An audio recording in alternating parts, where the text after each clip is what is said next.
Olá, pessoal!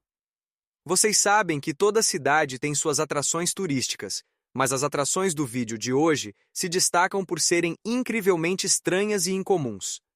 Aqui estão 15 dos destinos turísticos mais estranhos do mundo, começando pelo número 15. O Templo de Karni Mata. Este templo está localizado em Bikaner, Índia, e é um destino extraordinário, repleto de lendas e excentricidade. Esse santuário, que acredita-se ter raízes no século XV, é dedicado a Karni Mata, uma encarnação da deusa Durga. Segundo o folclore, Karni Mata buscou a reencarnação para o filho de um contador de histórias desesperado, pedindo ajuda ao deus da morte, Yama. Quando Yama recusou, Karni Mata jurou que os contadores de histórias masculinos da casta Charan retornariam como ratos em seu templo após a morte. Esses devotos ratos, conhecidos como cabas ou criancinhas, são vistos como almas reencarnadas dos devotos de Karni Mata. O templo, adornado com painéis de mármore ornamentados e entalhes de prata, foi construído no início dos anos 1090. Atualmente, manter esse santuário de ratos é um dever sagrado confiado à família Davat, que cuida diariamente dos habitantes roedores do templo. Apesar do misticismo do templo, há um aspecto sombrio na população de ratos. As condições de superlotação e uma dieta rica em doces frequentemente levam a problemas de saúde entre os ratos, incluindo distúrbios estomacais e diabetes. Periodicamente, epidemias afetam a comunidade de ratos, mas, notavelmente, nenhuma doença humana foi associada a esses ratos do templo. Número 13. Beco dos Ossos de Baleia. Localizado em uma região remota da Sibéria, o Beco dos Ossos de Baleia é um impressionante exemplo de uma era passada de caça às baleias e atividades comunitárias. Este local único é adornado com enormes costelas e vértebras de baleias, remanescentes de um tempo em que essas gigantes do mar eram caçadas, e sua carne preservada por tribos locais, composto por centenas de ossos de baleia, especialmente mandíbulas, costelas e vértebras. Acredita-se que o Beco dos Ossos de Baleia tenha sido construído há cerca de 600 anos por tribos indígenas que trabalhavam em conjunto. Ao lado dos ossos, arqueólogos desenterraram fossas contendo restos fossilizados de baleias que serviam como um antigo depósito de carne e aumentam o mistério do local. Estudiosos levantam a hipótese de que o Beco dos Ossos de Baleia serviu como um ponto focal para adoração e rituais comunitários entre as tribos, e a evidência de um possível sítio sagrado próximo à base do beco apoia essa interpretação, sugerindo encontros em que membros da tribo compartilhavam alimentos e realizavam cerimônias. No entanto, locais com laços ancestrais com a área têm uma visão diferente, vendo o local como um ponto de encontro prático para caçadores processarem suas capturas coletivamente. Independentemente dessa narrativa histórica, o Beco dos Ossos de Baleia exerce um fascínio magnético sobre turistas. Suas formações ossudas e ambiente enigmático atraem um número crescente de visitantes a cada ano. A beleza austera do local, junto com sua rica importância arqueológica, continua a cativar aqueles que viajam até este canto remoto da Sibéria.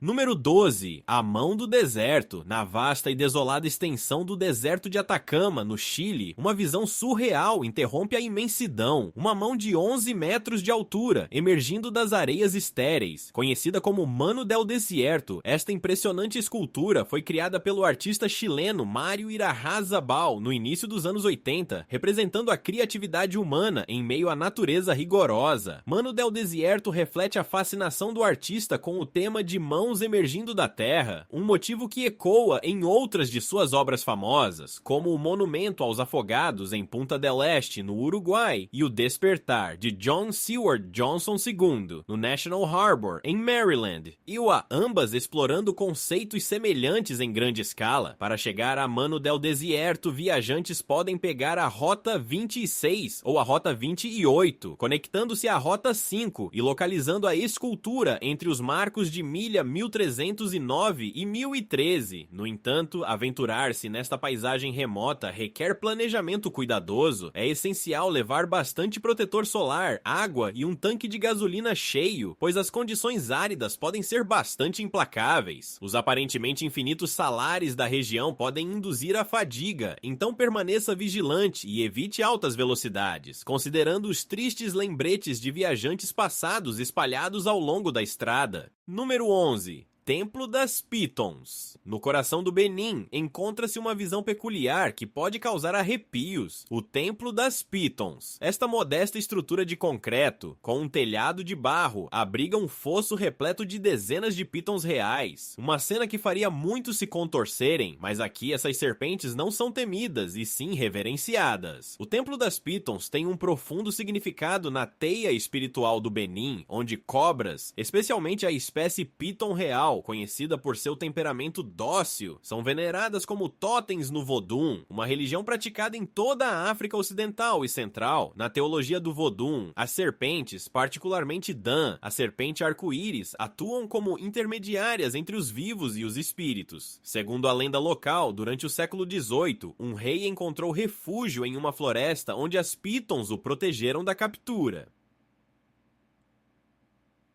Para honrar essa proteção, o rei ordenou a construção de 3 monumentos, incluindo este templo. Dentro do templo, cerca de 60 pitons reais se movem livremente ou entrelaçadas em um nó hipnotizante. Sem a intervenção humana para a alimentação, essas serpentes se sustentam caçando galinhas e ratos, às vezes visitando residências locais como hóspedes indiferentes antes de retornar ao santuário. Visitantes do templo podem segurar essas criaturas dóceis e tirar fotos para o Instagram por uma taxa simbólica. Para os interessados no misticismo do Vodun e nos papéis espirituais das cobras, este local oferece uma conexão tangível com um sistema de crenças antigo e complexo. Número 10. Museu da Areia. Localizado ao longo da costa do Mar do Japão, o Museu da Areia em Tottori, Japão, é um exemplo de arte efêmera. Ao contrário dos museus tradicionais, essa atração exibe enormes esculturas de areia, criadas com 3.000 toneladas de areia, com cada exposição planejada para durar de meados de abril até o início de janeiro, antes de ser intencionalmente demolida para abrir espaço para uma nova exibição impressionante. Tottori, conhecida por suas vastas dunas de areia de 16 quilômetros, aproveitou a oportunidade para aumentar seu apelo turístico ao estabelecer o Museu da Areia em 2006. A cidade confiou a exposição anual de esculturas de areia ao renomado escultor japonês Katsuhiko Chaen. A exposição inaugural, em homenagem a artistas lendários como Leonardo da Vinci e Michelangelo, estreou sob uma tenda e durou pouco mais de um mês. À medida que o evento ganhou popularidade, um espaço permanente de 2.000 metros quadrados foi estabelecido em 2012, proporcionando amplo espaço para as criações colossais de areia. Cada escultura representa uma fusão harmoniosa da visão artística de Chaen, do estilo distinto do artista em destaque e das limitações inerentes ao trabalho com areia. Curiosamente, devido a regulamentações ambientais que proíbem a extração de areia das dunas próximas, o museu utiliza a areia de um estoque de rochas acumuladas de um projeto de construção de estradas anterior. Indiferente a esse desafio, artistas de todo o mundo convergem anualmente para dar vida à areia, com o tema de cada ano frequentemente centrado em um país ou região específicos. Durante um breve período, esses talentosos artesãos utilizam pás e formões para transformar montes de areia em impressionantes obras-primas que encantam os visitantes. Número 9. Terreno das Esculturas. O Terreno das Esculturas em Nova Jersey é um tesouro de maravilhas artísticas, onde cada esquina revela delícias inesperadas. Abrangendo 42 acres, este parque de esculturas foi idealizado por John Seward Johnson II, um artista contemporâneo com talento para figuras de bronze realistas e uma fascinante história pessoal. Originalmente parte do New Jersey State Fairgrounds, o Parque Terreno das Esculturas surgiu em 1992 como uma expressão da visão de Johnson para promover a escultura contemporânea. O parque não é apenas uma exposição exposição de arte. É um oásis paisagístico adornado com mais de 2.000 roseiras, cerca de 1.000 árvores e diversos canteiros de flores, sendo uma fusão perfeita entre arte e natureza. De figuras relaxando em bancos a crianças brincando nos telhados, essas criações realistas convidam os visitantes a uma emocionante caça ao tesouro. A homenagem de Johnson aos pintores impressionistas é igualmente encantadora, com interpretações tridimensionais do Almoço dos Remadores de Renoir e uma escultura baseada no quadro Café à Noite de Van Gogh, onde o café do parque serve como tema. Galerias internas nos edifícios originais da feira abrigam exposições adicionais que complementam a experiência ao ar livre. O moderno Centro de Boas-Vindas oferece comodidades como um café e uma loja de presentes, enquanto o restaurante Rats, com vista para um jardim inspirado em Monet, proporciona uma experiência gastronômica única. Terreno das Esculturas transcende espaços convencionais de arte, oferecendo aos visitantes uma jornada multissensorial pela criatividade e inovação. É um lugar onde a fantasia encontra a sofisticação, onde a arte emerge de cantos inesperados e onde a natureza serve como o cenário ideal para a expressão humana.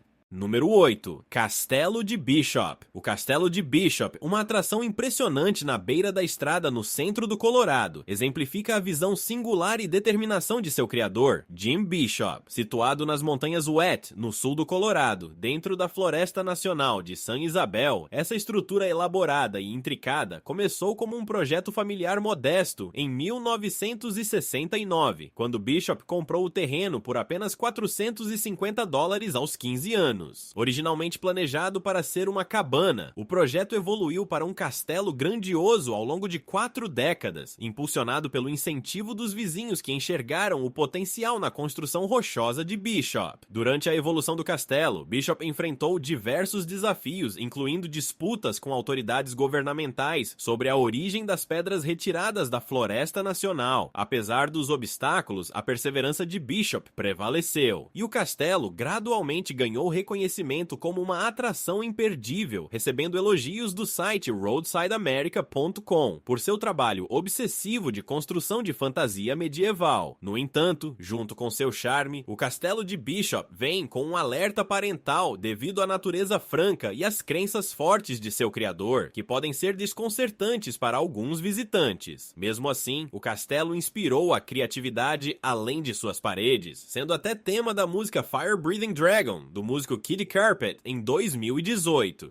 Embora um incêndio tenha destruído parte da propriedade, incluindo a loja de presentes e uma casa de hóspedes, felizmente poupou o próprio castelo. Apesar dos contratempos, o Castelo de Bishop continua a atrair visitantes, sustentado por doações da comunidade e esforços de voluntários, destacando o espírito duradouro de seu fundador e a paixão coletiva que ele desperta. Se você chegou até aqui, considere se inscrever para ajudar o canal a crescer. Número 7. O Bar da Base de Pesquisa Vernadsky. Para quem busca a aventura máxima no turismo de destilarias, o Bar Faraday, na Base de Pesquisa Vernadsky, na Ilha Guindes, no Círculo Antártico, oferece uma experiência inigualável. As origens do Bar Faraday remontam aos pesquisadores britânicos que estavam estacionados na antiga estação de pesquisa Faraday, onde estabeleceram um refúgio aconchegante, completo com bar, mesa de bilhar e dardos. Quando a Ucrânia assumiu o controle da estação de pesquisa em 1996, o bar passou por uma transformação, incorporando o toque ucraniano ao legado britânico, incluindo uma profunda apreciação pela vodka. Não se contentando em apenas importar bebidas, os pesquisadores ucranianos adicionaram um pequeno alambique ao bar, elevando-o ao status de destilaria legítima. Um avaliador do TripAdvisor, Daryl C., expressa dúvidas sobre a autenticidade da vodka, questionando se é realmente destilada no local, refletindo a atmosfera melancólica do ambiente. As condições desafiadoras da Antártica, com seu frio extremo e isolamento, podem ser difíceis para quem não está acostumado, mas para os aventureiros e de mente aberta, o Bar Faraday oferece surpresas que valem a pena descobrir. Um escritor da Mantis provou vodka caseira com infusão de mel, amêndoas e pimenta picante. Apesar da localização remota, essa destilaria bar agrada a paladares curiosos com sabores únicos e aceita formas de pagamento não convencionais, incluindo sutiãs, o que acrescenta um toque de peculiaridade ao seu charme.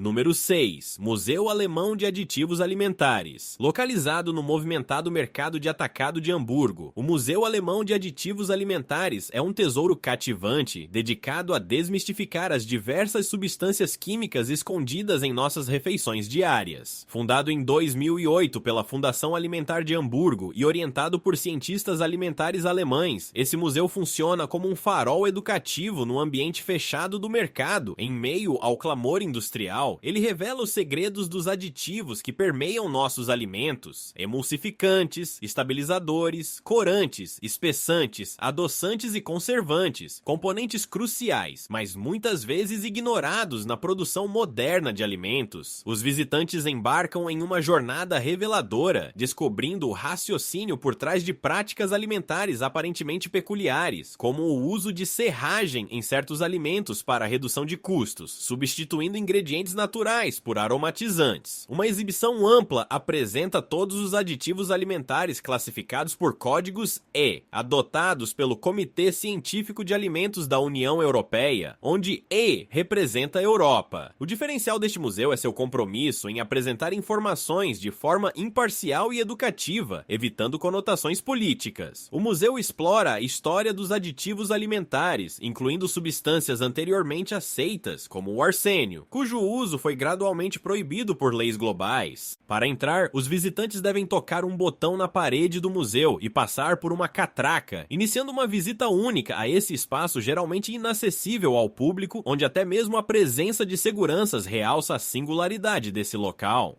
Número 5. Museu do Fracasso. Bem-vindo ao Museu do Fracasso, onde a inovação ganha destaque de maneiras inesperadas. Localizado em Helsingborg, Suécia, este museu não é apenas uma homenagem a falhas, mas uma celebração das lições valiosas que elas proporcionam. Fundado pelo psicólogo organizacional Dr. Samuel West, o museu surgiu como uma iniciativa para redefinir nossa visão sobre os tropeços na inovação. Inspirado por uma visita ao Museu das Relações Quebradas em Zagreb, Croácia, Dr. West percebeu o potencial inexplorado de empreendimentos fracassados, um conceito que despertaria muita curiosidade. Ironicamente, ao registrar o domínio, Dr. West cometeu um erro ortográfico na palavra museu, um aceno involuntário ao fracasso que o museu explora. Com o apoio da Autoridade Sueca de Inovação, o museu abriu suas portas em 7 de junho de 2017 com uma exposição inovadora. O que diferencia este museu é a capacidade de transformar erros em fonte de aprendizado, apresentando mais de 150 produtos e serviços que fracassaram. De itens como o infame Apple Newton aos controversos Big for Her, cada artefato oferece um vislumbre dos experimentos ousados que não deram certo.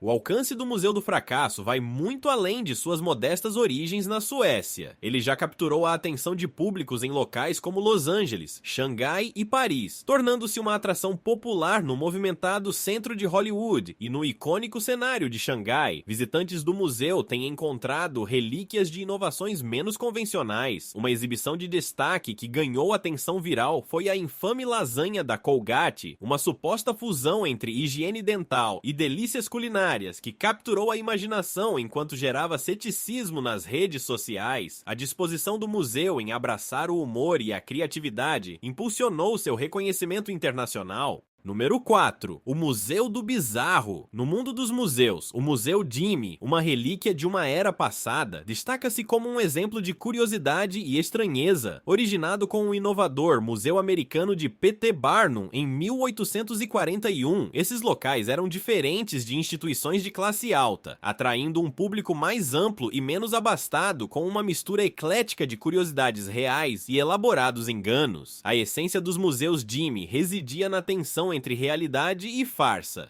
humbug, como Barnum chamava. Ali, visitantes encontravam sereias de Fiji, uma estranha fusão de macaco e peixe costurados juntos para formar grotescas sereias, além de animais exóticos autênticos e engenhocas peculiares, como um tear operado por um cachorro. Infelizmente, o Museu Americano de Barnum foi destruído por um incêndio em 1865, mas o legado dos museus Jimmy perdurou, ainda que, na década década de 1920, a maioria deles tivesse caído na obscuridade, com poucos sobrevivendo até os anos 1960, como o Museu Hubert em Nova York. Em 1999, houve uma tentativa nostálgica de reviver essa tradição peculiar em Baltimore, com o Museu Americano que fechou em 2007. Então surge o Museu do Bizarro em Austin, uma versão moderna dessas instituições históricas, escondido nas profundezas da loja de curiosidades Lucky Lizard de Steve Buste. As criações de Buste honram o espírito dos museus Jimmy originais, apresentando uma variedade de curiosidades que se encaixariam perfeitamente em qualquer feira do século XIX. Em um mundo cada vez mais dominado por museus modernos e exposições digitais, esse enclave peculiar é um exemplo da atração duradoura pelo estranho, pelo maravilhoso e pelo absolutamente bizarro. Entre e prepare-se para uma viagem de volta a uma época em que a curiosidade vinha com um toque de absurdo e uma pitada do inquietante. Número 3. O Muro de Chiclete de Seattle. Esse icônico muro, colorido e cheio de goma de mascar, fica sob o mercado Pike Place, em Seattle, e é um trecho de tijolos cobertos de chiclete, escondido na Post Alley logo após a First Avenue. Esse espetáculo pegajoso tornou-se imperdível para os turistas. Algumas partes do muro têm camadas de chiclete com vários centímetros de espessura, estendendo-se até 4,5 metros de altura, em uma faixa de 15 metros de largura. A origem do muro de chiclete remonta aos anos 1990, quando frequentadores do Teatro Market começaram a colar seus chicletes na parede. Inicialmente adicionavam moedas, mas, enquanto as moedas eram removidas, o chiclete ficou. Depois de várias tentativas fracassadas de limpar o muro, a Autoridade de Preservação e Desenvolvimento do Mercado Pike Place decidiu abraçar a bagunça, transformando-o em uma atração peculiar. Ao longo dos anos, o muro cresceu e ficou mais ousado. Nos anos 2000, já se estendia por 15 metros, com chiclete alcançando 6 metros de altura. Algumas pessoas até transformaram suas contribuições em pequenas obras de arte, desde que se tornou oficialmente uma atração turística em 1999. O Muro de Chiclete conquistou seu lugar entre os pontos mais famosos do mercado Pike Place, atraindo milhares de visitantes que acrescentam suas gomas ao mosaico em constante expansão. Em novembro de 2015, a Autoridade de Preservação e Desenvolvimento do Mercado Pike Place realizou uma limpeza profunda para salvar os tijolos dos efeitos corrosivos do açúcar nos chicletes. A limpeza começou em 10 de novembro de 2015 e levou 130 horas, com a Cascadian Building Maintenance removendo mais de 1.000 quilos de chiclete. Mesmo assim, o muro não ficou limpo por muito tempo. Os visitantes rapidamente retomaram a tradição, mantendo viva essa colorida atração. Em janeiro de 2024, o artista local Rudy Willingham criou um mural do ex-treinador dos Seattle Seahawks, Pete Carroll, usando 200 pedaços de chiclete mastigado. Essa arte efêmera capturou Carroll com seu fone de ouvido, adicionando uma nova camada de significado artístico ao muro. Apesar de sua reputação como uma das atrações mais cheias de germes, o Muro de Chiclete continua a atrair multidões. Número 2. O Parque de Esculturas Indianas de Victor's Way. Imagine entrar em um reino onde as reflexões espirituais de um visionário irlandês são esculpidas em pedra, trazidas à vida por artesãos dos distantes cantos da Índia e agora adornando a serena paisagem da Irlanda. Espalhado por 22 acres de vegetação exuberante, o Parque de Esculturas exibe uma impressionante variedade de figuras, cada uma representando uma jornada espiritual rumo à iluminação. Entre as formas dançantes de divindades hindus como Ganesha e Shiva, você encontrará esculturas mais enigmáticas, um Buda magro, uma figura desmembrada imponente e o provocativo Homem Dividido, uma figura que se rasga ao meio para simbolizar a turbulência da disfunção humana. Originalmente chamado de Victoria's Way, o parque passou por uma transformação em 2015, quando seu proprietário, desanimado com o grande número de visitantes ocasionais, decidiu fechar seus portões. Muitos visitantes de um dia o transformaram em um parque de diversões para pais com filhos, lamentou o dono, enfatizando que o propósito original do parque era servir como um santuário contemplativo para maiores de 28 anos. Mas em 2016, o parque foi reaberto com o nome original de Victor's Way, com restrições de idade mais rígidas e uma taxa de entrada mais alta.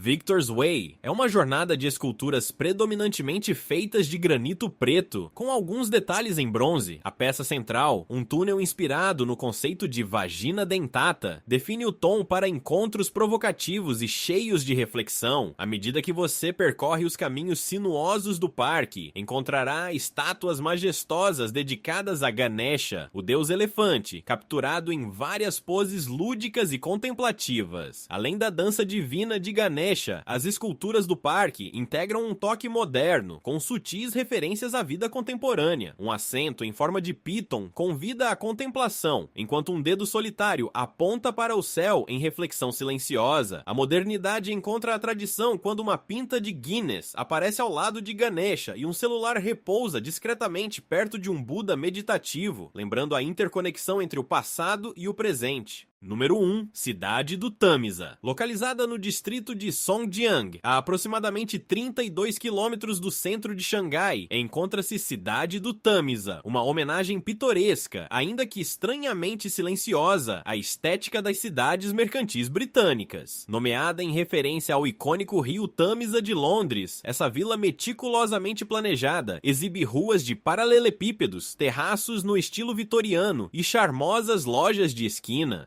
Cidade do Tamisa surgiu como parte da ambiciosa iniciativa de criação de novas cidades em Xangai, estrategicamente desenvolvida para aliviar a superlotação urbana, atraindo moradores para longe do centro da cidade, situada a cerca de 5 quilômetros da estação da linha 9 do metrô de Xangai e margeada ao sul pela rodovia G60 Xangai-Kunming. Cidade do Tamisa foi idealizada como um refúgio para o corpo docente e funcionários de universidades próximas. O design de Cidade do Tamisa é uma fusão intrigante entre a engenhosidade chinesa e o patrimônio arquitetônico britânico, com algumas de suas estruturas mais notáveis sendo réplicas diretas de pontos de referência ingleses icônicos. Há uma igreja inspirada na Igreja de Cristo de Bristol, um charmoso pub e uma loja de fish and chips que remete aos estabelecimentos de Dorset. Apesar da impressionante atenção aos detalhes, o crítico de arquitetura britânico Jonathan Glancy fez uma avaliação humorada, descrevendo Cidade do Tamisa como uma paródia grotesca e extremamente engraçada de uma cidade inglesa antiga vista pelos olhos chineses. Apesar de seu apelo inicial e das rápidas vendas de propriedades, Cidade do Tamisa enfrentou um destino peculiar. Suas ruas pitorescas e fachadas encantadoras atraíram principalmente investidores abastados e compradores de segunda residência, resultando em um grande número de propriedades vazias. Com o tempo, a cidade adquiriu a reputação de ser uma cidade fantasma. No entanto, apesar de sua quietude, Cidade do Tamisa encontrou uma inesperada segunda vida como cenário procurado para fotos de casamento. A igreja e a praça principal serena tornaram-se locais populares para casais que buscam um toque de charme europeu em seus álbuns de casamento, adicionando uma camada de fantasia a esse enclave, de outra forma, deserto.